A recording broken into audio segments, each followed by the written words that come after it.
Hello दोस्तों, आज हम पढ़ने जा रहे हैं ऑवव्यू, जिसे इंग्लिश में बोलते हैं मैट्रिक्स।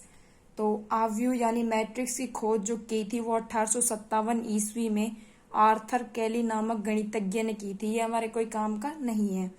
अब देखिए ऑवव्यू की परिभाषा क्या होती है। ऑवव्यू की परिभाषा होती है समान राशियों एवं संख्याओं के उस व्यवस्थित क्रम को ऑवव्यू कहते हैं जिसमें इन्हें पंक्तियों एवं स्तंभों के वर्गाकार एवं आयताकार विन्यास में लिखते हैं। अब ये क्या कह रहा है ये आपको समझ में नहीं आएगा, लेकिन हम देखिए ऑवव्यू का संकेत क्या होता है। मतलब ऑवव्यू को दर्शाते कैसे, या तो ऑवव्यू को हम ब्रैकेट में दर्शाते हैं, ऐसे दर्शाएंगे या फिर ऐसे दर्शाएंगे, और या फिर दो सीधी लाइन खींच के दर्शाएंगे, समानांतर लाइन खींच के दर्शाएंगे। लेकिन हम जो यूज करते हैं वो ये वाला फॉर्म यूज करते हैं, ये ब्रैकेट यूज करते हैं। और अंग्रेजी प्रदर्शित कैसे करते हैं, जैसे अंग्रेजी वर्णमाला के जो कैपिटल अक्षर होते हैं, लेटर होते हैं, जैसे ए बी सी डी, ऐसे कुछ भी लिख सकते हैं ऑवव्यू को। और ऑवव्यू का मान ज्ञात नहीं होता है, ये नोट करिए कि ऑवव्यू का मान कभी ज्ञात नहीं होता। जैसे 1 2 3 4 5 6 ऐसा ऑवव्यू का मान नहीं आता है। ऑवव्यू का मान एक ऑवव्यू ही होता है। ऑवव्यू का आंसर क्या आएगा, एक ऑवव्यू ही आएगा, जैसे मैं आपको आगे बताऊंगी। अब देखिए ऑवव्यू का क्रम, जैसे कि इसमें किसी ऑवव्यू में m पंक्ति व n स्तंभ है तो उसे m गुणा n क्रम का ऑवव्यू कहते हैं। अब ये क्या कहना चाह रहा है, ये कहना चाह रहा है कि देखिए जैसे कि मैंने लिखा एक ऑवव्यू 1 2 3 4 5 6, तो ये हमारा एक ऑवव्यू है। इस ऑवव्यू में जो ये हैं वर्टिकल होते हैं ऐसे, इन्हें बोलते हैं स्तंभ। क्या बोलते हैं इन्हें, स्तंभ। इसमें कितने स्तंभ है, 2 स्तंभ है, 1 और 2। और ये जो हॉरिजॉन्टल होते हैं जैसे 1 4 2 5 3 6, इन्हें बोलते हैं पंक्ति। इसमें कितनी पंक्ति है, इनमें 3 पंक्ति है, 1 2 और 3 पंक्ति है। इसमें इस ऑवव्यू में कितनी पंक्ति है, 3 पंक्ति है। और मैंने जैसे बोला था इसको a के बराबर मैंने लिख दिया है। a बराबर ये ऑवव्यू है कोई जिसमें 3 पंक्ति है और 2 स्तंभ है। अब मैंने कहा था कि पंक्ति को बोलते हैं, जैसे इसको हम लिखेंगे 3 × 2, यानी इसमें 3 पंक्ति है और 2 स्तंभ है।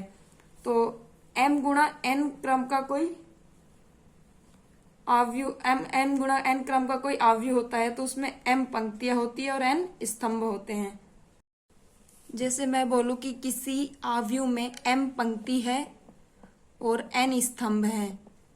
क्या है, m पंक्ति है और n स्तंभ है, तो उस ऑवव्यू को आप कैसे लिखेंगे। जैसे उस ऑवव्यू को मैंने दे दिया है कि b बराबर, कोई ऑवव्यू b बराबर जिसमें m पंक्ति है और n स्तंभ है। तो देखिए इसका फर्स्ट अवयव जो ये होते हैं 1 4 2 5 3 6, इन्हें क्या बोलते हैं, अवयव। और किसी अवयव को अवयव बोलते हैं इन्हें। और अवयव को कैसे दर्शाते हैं, a i और j। i और j, i का मतलब पंक्ति और j का मतलब स्तंभ होता है। जैसे कि मैं बोलूं इसमें i और j की वैल्यू क्या है, 1 1। यहाँ पे क्या बोल रहे हैं, 1 पंक्ति, पहली पंक्ति का पहला स्तंभ का अवयव है। इसको क्या बोलेंगे, 1 2, 1 और 2, यानी ये है जो पहली पंक्ति का और दूसरे स्तंभ का अवयव है। तो ये कहाँ होगा, यहाँ पे। ऐसे अगर मैं आपको बोलूं कि 2 1, तो 2 1 पे यानी दूसरी पंक्ति और पहले स्तंभ का अवयव, ये वाला अवयव। ओके, तो यही है।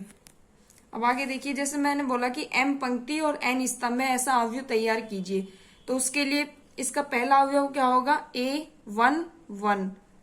इसके बाद क्या होगा, a पहली पंक्ति का दूसरा अवयव 1 2, पहली पंक्ति का तीसरा अवयव। ऐसे ऐसे चलता जाएगा, कहाँ तक चलता जाएगा, पहली पंक्ति के n तक, n अवयव तक, पहली पंक्ति के n अवयव तक चलता जाएगा। अब जैसे कि यहाँ पे लिखूंगी a, दूसरी पंक्ति का पहला अवयव, दूसरी पंक्ति का दूसरा अवयव, दूसरी पंक्ति का तीसरा। ऐसे ये कहाँ तक चलता जाएगा, a to n तक, n स्तंभ तक चलता जाएगा। और यहाँ पे ऐसे डैश डैश डैश, ये कौन सी पंक्ति तक चलता जाएगा, ऐसे एम पंक्ति 3, 4, 5, 6 ऐसे आएगी तो एम पंक्ति का 1 अवयव, एम पंक्ति का 2 अवयव, एम पंक्ति का 3 अवयव, dash dash dash a m n, यानी ये कौन सा है, एम पंक्ति का और एन स्तंभ का अवयव। तो इसमें कितने हैं, एम पंक्ति है इसमें और एन स्तंभ है। क्या है इसमें, एम पंक्ति है और एन स्तंभ है। तो इस प्रकार आपका अवयव होता है। तो अभी तक मैंने टोटल क्या बताया, मैंने बताया कि अवयव को हम ऐसे दर्शाते हैं, ब्रैकेट से दर्शाते हैं। आमतौर पे ऐसे ही दर्शाया जाता है, वरना ऐसे भी दर्शाया जाता है और ऐसे भी दर्शाया जाता है, लेकिन हम जो यूज करते हैं वो ये यूज करते हैं। अवयव को जो इंग्लिश के किसी कैपिटल लेटर में लिखा प्रदर्शित किया जाता है, जैसे मैंने इसको किया ए से, इनको बोलते हैं पंक्तियां। ऐसे जो हॉरिजॉन्टल होती है क्षैतिज, इन्हें बोलते हैं पंक्तियां, और जो वर्टिकल होते हैं इन्हें बोलते हैं स्तंभ। अब अवयव, अवयव का स्थान कैसे ज्ञात किया जाता है, ए, आई और जे। आई क्या होता है, पंक्ति की वैल्यू, और जे क्या होता है, स्तंभ। जैसे मैंने बोला A11, तो इसका मतलब है पहली पंक्ति का पहले स्तंभ का अवयव, और A12 यानी पहली पंक्ति का दूसरे स्तंभ का अवयव, तो ये होगा 4।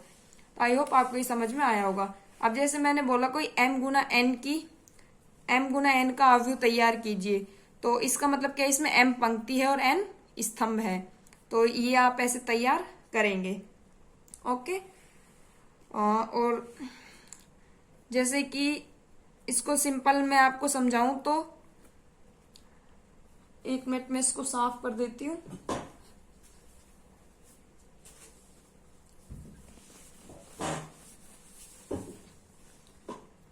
जैसे मैंने लिखा A इज इक्वल टू कोई अवयव A I J, और यहाँ पे लिखते हैं कि उसमें कितने पंक्ति और कितने स्तंभ है। तो ऐसे क्या है, ये मैंने एक अवयव तैयार कर दिया, इसमें आपको I और J की वैल्यू लेनी है। ठीक है। जैसे कि अब हम देखते हैं अवयव के प्रकार। क्या देखेंगे हम, अवयव के प्रकार देखेंगे हम, अवयव कितने प्रकार की होती है। तो अवयव में सबसे पहला जो प्रकार होता है, फर्स्ट प्रकार होता है पंक्ति अवयव, रो मैट्रिक्स होता है। क्या होता है, रो मैट्रिक्स। लिखते हैं हम इसे पंक्ति अवयव, रो मैट्रिक्स। तो रो मैट्रिक्स क्या होता है, 1 × n, जिसमें एक पंक्ति हो और n स्तंभ हो। 1 का मतलब क्या है, पंक्ति, और n का मतलब क्या है, स्तंभ। जो पहले नंबर पे आता है उसका मतलब है पंक्ति, और जो दूसरे नंबर पे है उसका मतलब स्तंभ। तो पंक्ति अवयव का मतलब है 1 × n, 1 पंक्ति और n स्तंभ हो। जैसे कि देखिए A इज इक्वल टू, मैंने लिखा A11, A12, A13 dash dash dash, ये कहां तक जाएगा, n स्तंभ तक जाएगा। तो ये देखिए एक पंक्ति तैयार हो गई ना, ये एक पंक्ति तैयार हो गई, इसलिए इसे क्या बोलते हैं, पंक्ति अवयव बोलते हैं। पंक्ति अवयव का क्रम क्या होता है, 1 × n। क्या होता है पंक्ति अवयव का, 1 × n। ये पेपर में 1 नंबर का क्वेश्चन पूछा जा सकता है, पंक्ति अवयव को परिभाषित कीजिए। ओके। अब नेक्स्ट है हमारा स्तंभ अवयव। क्या अवयव हमारा, नेक्स्ट है हमारा स्तंभ अवयव। नंबर 2 है हमारा स्तंभ अवयव।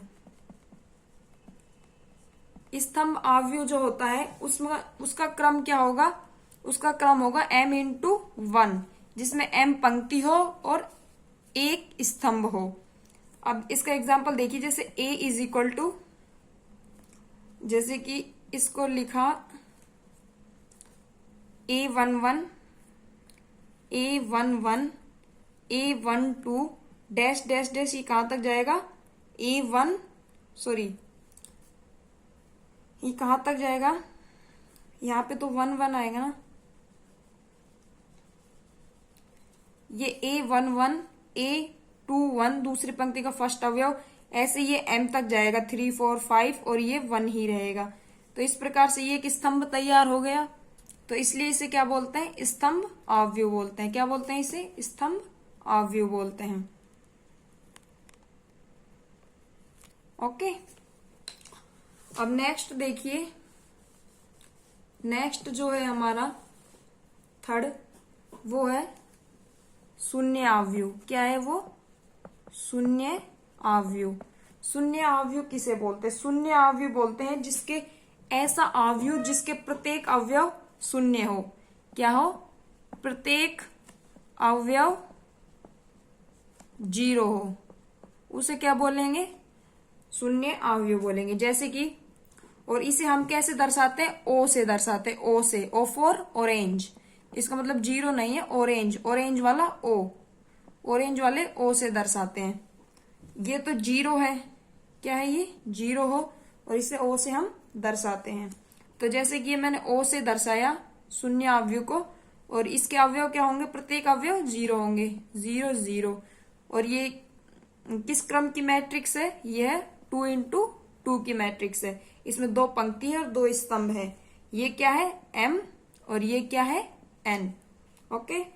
और अगर हम एक और एग्जांपल लेना चाहें तो O इज इक्वल टू 0 0 0 0 0 0। तो इसमें 3 पंक्ति है, 1 2 3 और 1 2, 2 स्तंभ, तो 3/2 का ये शून्य मैट्रिक्स हो गई है। अब नेक्स्ट देखिए, नेक्स्ट है 4th नंबर पे वर्ग आव्यूह। 4th नंबर पे क्या है? वर्ग आव्यूह।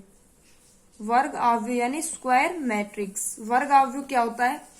वर्ग आव्यूह वर्ग आव्यूह वो होता है जिसमें पंक्तियों व स्तंभों की संख्या समान होती है। क्या? पंक्ति और स्तंभ की संख्या समान होती है, यानी m is equal to n। m का मतलब क्या है? पंक्ति, और n का मतलब क्या है? स्तंभ। तो ऐसी मैट्रिक्स जिसमें पंक्ति और स्तंभ समान होता है उसे क्या बोलते हैं? वर्ग आव्यूह बोलते हैं।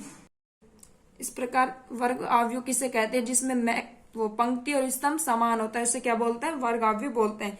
एग्जाम्पल देखिए, जैसे a इज इक्वल टू 1 2 3 4। इसमें 2 पंक्ति और 2 स्तंभ है, तो 2 into 2। देखिए m और n इज इक्वल है। और कोई एग्जाम्पल लें, b इज इक्वल टू 1 2 3 4 5 6, और इसको थोड़ा बढ़ा लीजिए, 7 8 9। तो इसमें देखिए 3 into 3, इसमें m is equal to n है, पंक्ति और स्तंभ बराबर है, तो इसे क्या बोलते हैं? वर्ग आव्यूह बोलते हैं। ओके। अब नेक्स्ट है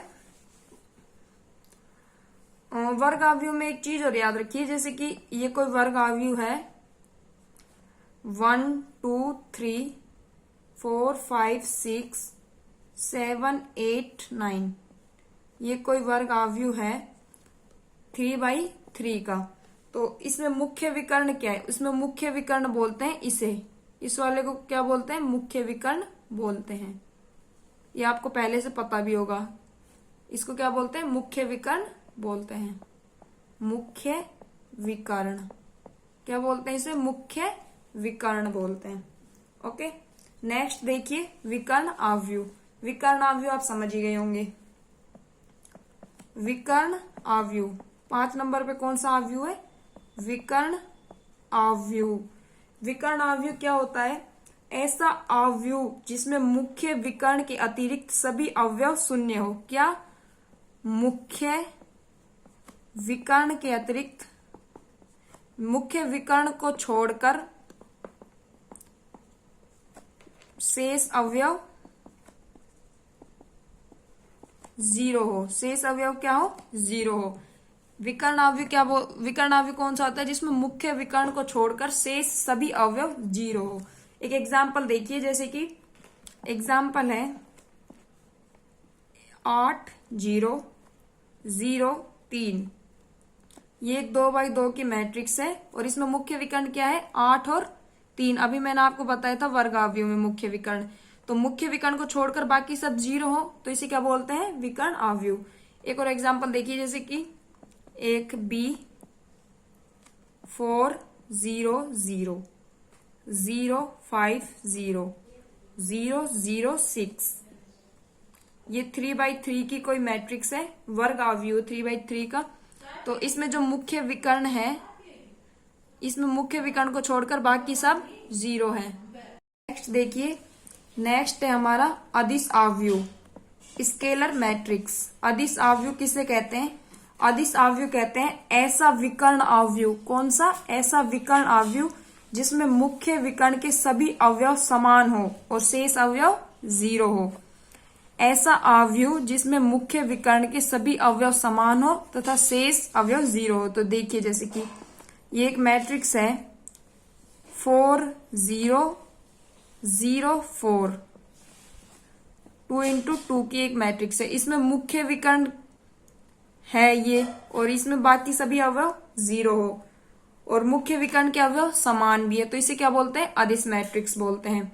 ये एक विकर्ण मैट्रिक्स तो है ही। विकर्ण मैट्रिक्स क्या होता है? जिसमें जो मुख्य विकर्ण होता है उसके अवयव को छोड़कर बाकी सभी अवयव 0 हो। तो इसमें मुख्य विकर्ण को छोड़कर बाकी सभी अवयव समान है, लेकिन इसमें एक कंडीशन और क्या लगा दी कि मुख्य विकर्ण के अवयव है वो समान होने चाहिए। तो इसे क्या बोलते हैं? अदिश आव्यूह बोलते हैं। नेक्स्ट आव्यूह है इकाई आव्यूह।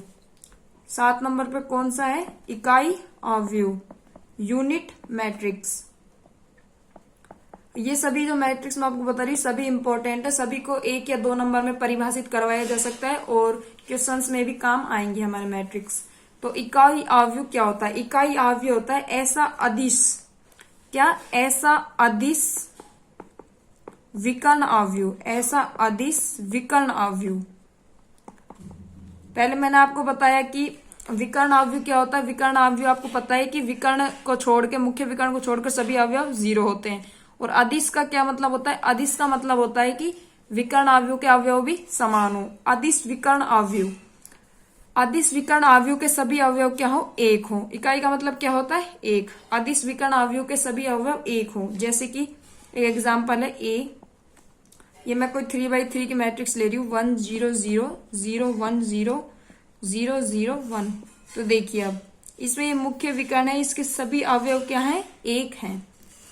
तो इसे क्या बोलते हैं? इकाई आव्यूह बोलते हैं। और इकाई आव्यूह को कैसे दर्शाया जाता है ये याद रखिए, आई से दर्शाया जाता है। किससे दर्शाया जाता है? आई से दर्शाया जाता है। ये गोला नहीं लगाना है, ओनली आई से दर्शाया जाता है। ओके, नेक्स्ट देखिए,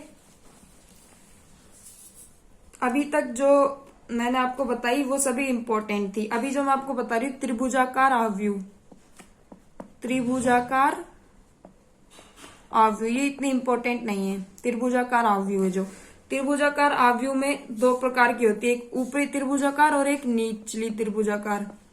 एक फर्स्ट होता है ऊपरी और सेकंड होता है निम्न त्रिभुजाकार। निचली नहीं, निम्न त्रिभुजाकार होता है। तो ऊपरी त्रिभुजाकार क्या होता है? ऊपरी त्रिभुजाकार ऐसा होता है जिसमें ऐसा आव्यूह जिसमें मुख्य विकर्ण के नीचे के सभी अवयव 0 होते हैं। जैसे कि ये कोई मैट्रिक्स है 9 5 0 2, तो इसमें ये मुख्य विकर्ण है, इसके नीचे का अवयव 0 है, तो इसे क्या बोलेंगे? ऊपरी त्रिभुजाकार। इसे ऊपरी त्रिभुजाकार क्यों बोलते हैं? देखिए इसमें ऊपर का त्रिभुज बन रहा है, इसलिए इसे क्या बोलते हैं? ऊपरी त्रिभुजाकार आव्यूह बोलते हैं। जैसे कि एक एग्जांपल और लीजिए, बी 1 2 3 0 5 6 और यहाँ पे 0 0 4। तो इसमें देखिए मुख्य विकर्ण क्या है? ये है मुख्य विकर्ण, और इससे नीचे क्या अवयव 0 है, तो इसमें भी ऊपर वाला त्रिभुज बन रहा है, इसलिए इसे क्या बोलते हैं? ऊपरी विकर्ण बोलते हैं। अब ऊपरी त्रिभुजाकार मैट्रिक्स बोलते हैं। अब नीचे वाला देखिए निम्न, सेकंड नंबर पे निम्न त्रिभुजाकार मैट्रिक्स। निम्न त्रिभुजाकार मैट्रिक्स कौन सा होता है? जिसमें मुख्य विकर्ण के ऊपर के सभी अवयव 0 यानी नीचे वाला त्रिभुज बनता हो। जैसे कि ये है 2 0 1 3, 2 इंटू 2 की कोई मैट्रिक्स है। इसमें देखिए मुख्य विकर्ण है ये और इसके ऊपर वाला अवयव 0 है, तो इसमें नीचे वाला वो बन रहा है त्रिभुज, तो इसलिए इसको क्या बोलते हैं? निम्न त्रिभुजाकार मैट्रिक्स बोलते हैं। तो इस प्रकार मैंने आपको मैट्रिक्स बताई है, मैट्रिक्स के प्रकार बताए हैं कि कौन कौन से होते हैं। आई होप आपको सभी प्रकार समझ में आए होंगे। अब देखिए आव्यूह के गुणधर्म। तो सबसे पहले परिवर्त आव्यूह। परिवर्त आव्यूह जैसे कि नाम से ही पता चल रहा है, परिवर्तन यानी स्तंभ को पंक्ति में और पंक्ति को स्तंभ में चेंज कर दिया जाता है, तो उसे क्या बोलते हैं? परिवर्त आव्यूह बोलते हैं। और इसे कैसे दर्शाया जाता है? इसे दर्शाया जाता है a की पावर t या फिर a डैश से दर्शाया जाता है। जैसे कोई एक 3x3 क्रम का एक आव्यूह है, तो इसमें देखिए ये पंक्ति है 1 0 2, तो 1 0 2 हमने स्तंभ में लिख दिया और 1 5 3 हमने इसको उसमें पंक्ति में लिख दिया है। तो स्तंभ और पंक्ति को आपस में चेंज कर दिया, तो इसे क्या बोलते हैं? परिवर्त आव्यूह बोलते हैं। अब नेक्स्ट है सेकंड नंबर पे सम्मित आव्यूह। क्या है नेक्स्ट, सममित अवयव।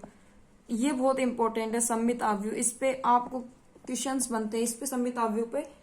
सबसे पहले तो ये याद रखिए कि जो सममित अवयव है इसमें सभी अवयव होंगे जो वर्गाकार होंगे। कैसे होंगे, वर्गाकार। वर्गाकार का मतलब पंक्ति और स्तंभ की संख्या क्या होगी, समान होगी, m = n होंगे।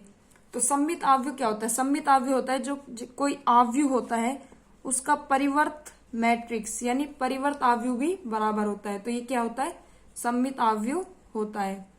जैसे कि एक एग्जांपल देखिए, ए कोई मैंने मैट्रिक्स लिए 2 -3 -3 4 2/2 क्रम की मैट्रिक्स है। यदि इसका परिवर्त मैट्रिक्स लिखते हैं तो परिवर्त मैट्रिक्स क्या होगा, देखिए 2 -3, ये स्तंभ को पंक्ति में चेंज कर दिया, और ये -3 4 पंक्ति को स्तंभ में चेंज कर दिया। तो यहां देखिए ए है जो a की पावर t के बराबर है, तो ये क्या है, एक सममित अवयव है। सममित अवयव के लिए शर्त क्या है कि कोई अवयव है वो उसके परिवर्त अवयव के बराबर होना चाहिए। परिवर्त अवयव मतलब स्तंभ को पंक्ति में और पंक्ति को स्तंभ में चेंज कर दिया जाता है। और सममित अवयव जो होते हैं केवल वर्गाकार होते हैं। क्या होते हैं, वर्गाकार अवयव होते हैं। अब दूसरा देखिए, विषम सममित अवयव। विषम सममित अवयव क्या होगा, आप समझ गए होंगे नेम से ही। सममित का मतलब a की पावर t के बराबर था कोई मैट्रिक्स, तो विषम सममित में क्या होगा, सममित विषम सममित अवयव वो होगा, विषम सममित अवयव में a ≠ a की पावर t, यानी कोई अवयव है वो अपने परिवर्त अवयव के बराबर नहीं है। इसमें भी जो अवयव होगा वो वर्ग अवयव होगा। किसे बोलते हैं विषम सममित अवयव, जिसमें कोई मैट्रिक्स है वो अपने परिवर्त मैट्रिक्स के बराबर नहीं है। जैसे कि एक एग्जांपल देखिए, ए कोई 2/2 क्रम की मैं मैट्रिक्स ले लेती हूँ, 0 -2 और 2 0।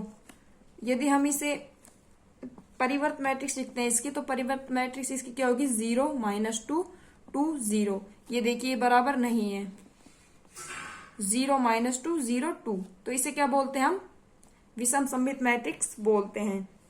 अब देखिए विषम सममित मैट्रिक्स, यदि मैं इसमें से माइनस कॉमन ले लूं, क्या कॉमन ले लूं, माइनस कॉमन ले लूं, तो ये क्या हो जाएगा, 0 -2 2 0। अब ये बराबर है इसके, है ना। तो इससे हम क्या निष्कर्ष निकाल सकते हैं, इससे हम निष्कर्ष निकाल सकते हैं कि जो विषम सममित अवयव होता है वो इक्वल होता है -a की पावर t के। ओके, क्या होता है, -a की पावर t के बराबर होता है, तो इसे क्या बोलते हैं, विषम सममित अवयव बोलते हैं। और इसमें एक और याद रखिए, इसमें जो मुख्य विकर्ण, जैसे मैंने आपको बताया था, मुख्य विकर्ण ये है, इसके सभी अवयव क्या होते हैं, 0 होते हैं।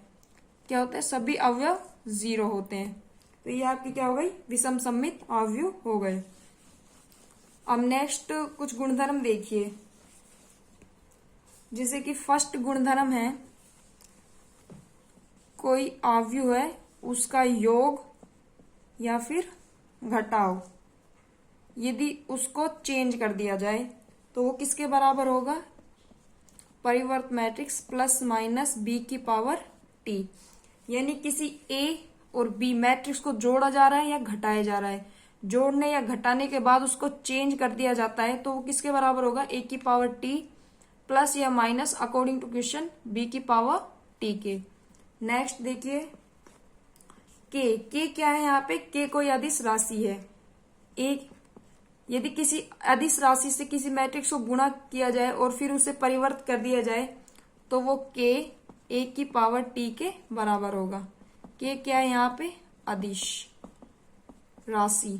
अदिश राशि क्या होती है, 1 2 3 ऐसे कोई भी अदिश राशि। और तीसरा देखिए, a कोई मैट्रिक्स है और b कोई मैट्रिक्स है, दोनों मैट्रिक्स को गुना किया जाए और फिर चेंज कर दिया जाए तो वो b की पावर t इंटू a की पावर t के बराबर होगा। ये बहुत इंपॉर्टेंट है, ध्यान से देखिए, a और b को गुना करते हैं तो b की पावर t इंटू a की पावर t के बराबर होगा। फोर्थ गुणधर्म देखिए, a की पावर t की पावर t किसके बराबर होगी, a की, यानी किसी परिवर्त मैट्रिक्स की परिवर्त मैट्रिक्स इसी मैट्रिक्स के ही बराबर होगी। ओके, अब नेक्स्ट देखिए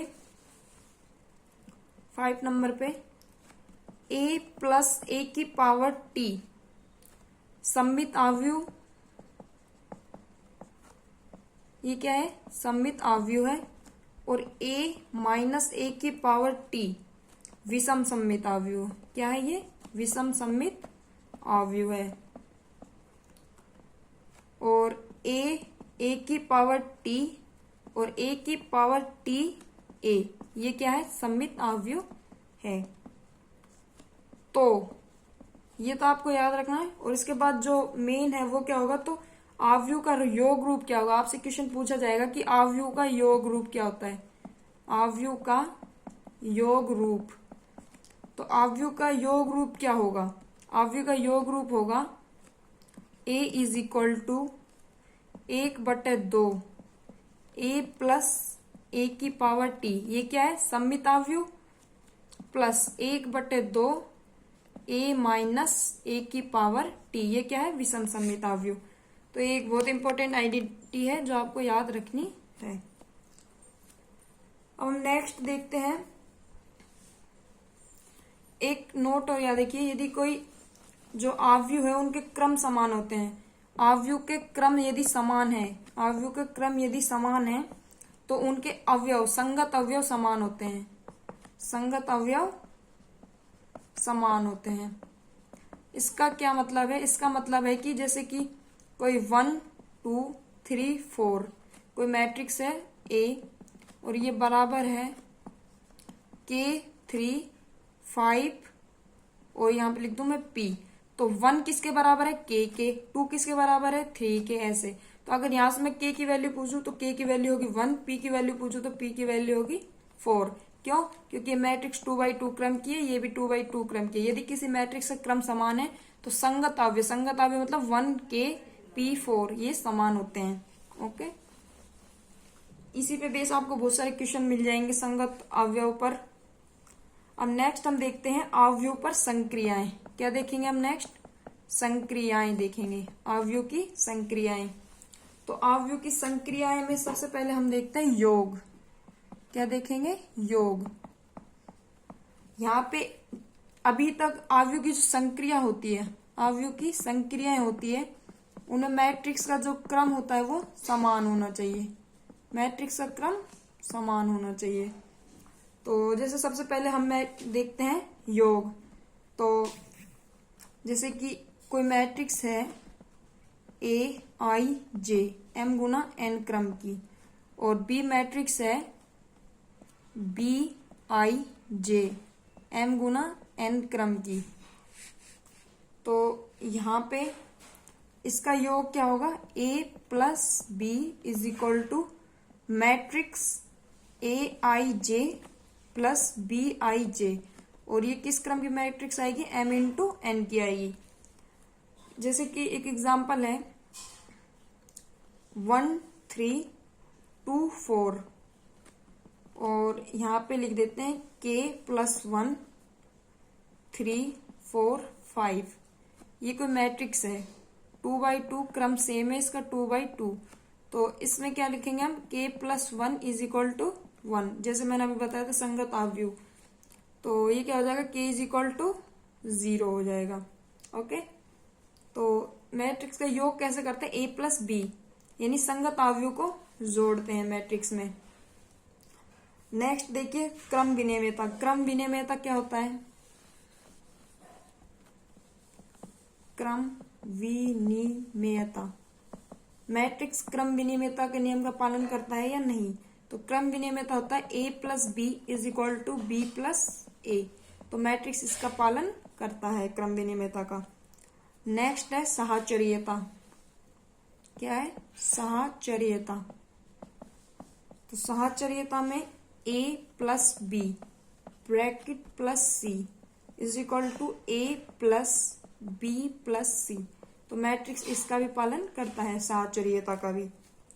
नेक्स्ट है और जो इम्पोर्टेंट है योज्य तत्समक। क्या, योज्य तत्समक। तो योज्य तत्समक क्या होता है, जैसे किसी मैट्रिक्स में 0 जोड़ दिया जाता है तो A आ जाएगा यहाँ पे। क्या, यहाँ पे ए कोई तत्समक मैट्रिक्स है और जीरो क्या है, शून्य मैट्रिक्स। जीरो का मतलब जीरो नहीं है, जीरो का मतलब है शून्य अवयव। ओके, नेक्स्ट है योज्य प्रतिलोम। योज्य प्रतिलोम, योज्य प्रतिलोम क्या होता है, ए यानी किसी मैट्रिक्स में क्या जोड़ें कि उसका मान जीरो हो जाए। तो यहाँ पे माइनस ए क्या है, योज्य प्रतिलोम है माइनस ए। ओके, नेक्स्ट है और निरसन नियम, ये भी इंपॉर्टेंट है। निरसन का नियम, निरसन का नियम कहता है कि a plus B is equal to A plus C है तो b is equal to C होगा, और यदि b plus A is equal to C plus A है तो भी b is equal to C होगा। ये निरसन का नियम है। ये आप तब प्रयोग करेंगे तब आपको समझ में आ जाएगा। अब मैट्रिक्स का व्यवकलन क्या होता है। व्यवकलन का मतलब क्या होता है, घटाव। व्यवकलन का मतलब क्या होता है, घटाव। तो मैट्रिक्स में भी, इसमें भी क्रम समान होना चाहिए घटाने के लिए भी। और सेम कोई मैट्रिक्स है तो a माइनस बी, जैसे कि a आई जे कोई मैट्रिक्स है और b आई जे, तो इनको घटा देंगे m into N.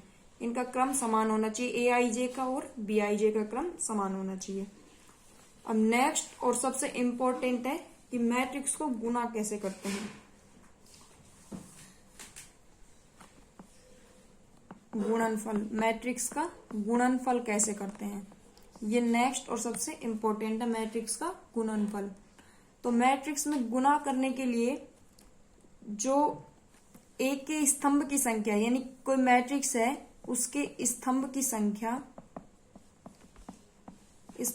Is equal to होनी चाहिए बी की पंक्ति की संख्या के, पंक्ति की संख्या के।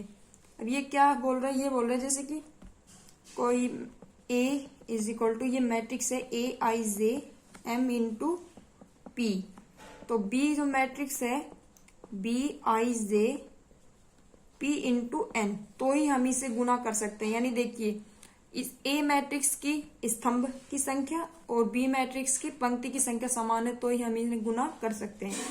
अब इन्हें गुणा कैसे करते हैं, इन्हें गुणा करते हैं, देखिए जैसे कि कोई मैट्रिक्स है a is equal to A11 A12 A21 A22, ये कोई मैट्रिक्स है 2 इंटू 2। और B कोई मैट्रिक्स ले लेते हैं हम B11 B12 B13 B21 B22 B23, ये क्या है 2 इंटू 3। तो ये यहाँ पे इसका स्तंभ और इसकी पंक्ति इक्वल है तो हम इसे गुणा कर सकते हैं आराम से। तो इन्हें गुणा कैसे करते हैं, ये देखिए, इन्हें गुणा करने के लिए इस रूल को फॉलो करना है, ऐसे और ऐसे। इसका क्या मतलब है, यानी हम इस अवयव को करेंगे गुणा इससे और इस अवयव को करेंगे इससे। देखिए A11 को B11 से A11 B11 plus A12 B21 A12 और यहाँ पे B21, एक अवयव आ गया। अब नेक्स्ट फिर से यही दोहराएंगे, A11 B12 A11 B12 plus A12 B22, तो नेक्स्ट अवयव आ गया सेकंड। ओके, अब नेक्स्ट फिर से दोहराएंगे, A11 को B13 से A11 B13 plus A12 B23। Okay, ये आपको दिखाई नहीं दे रहा होगा, अभी दिखाई देगा। नेक्स्ट हम फिर से गुणा करेंगे तो अब नीचे वाली पंक्ति को ले लेंगे तो A21 B11 A21 B11 plus A22 B21 A22 B21 A21 B12 A21 B12 plus A22 B22 22 B22। Next लेंगे तो A21 B13 A21 B13 plus A22 B23। तो इस प्रकार हमें ये मैट्रिक्स प्राप्त हुई है 2/3 क्रम की। ओके, इसका क्रम कैसे ज्ञात करेंगे हम? जैसे कि ये पी कॉमन आ गया तो इस मैट्रिक्स का क्रम होगा m/n। जैसे यहाँ पे 2 कॉमन आ गया तो 2/3 क्रम की ये मैट्रिक्स हमें प्राप्त हुई है। जैसे कि अभी समझ में नहीं आया तो एक एग्जाम्पल देख लेते हैं। जैसे मैंने कोई मैट्रिक्स लिए A इज इक्वल टू 2 3 -1 4। यह है 2/2 क्रम की कोई मैट्रिक्स। B एक मैट्रिक्स है 5 4 6 0। ये भी कोई 2/2 क्रम की मैट्रिक्स है। अब इसे गुना कैसे करना है? तो इसे गुना करेंगे A इंटू बी, यानी पहले ऐसे और ऐसे गुना करना है। तो 2 को किससे करेंगे? 5 से।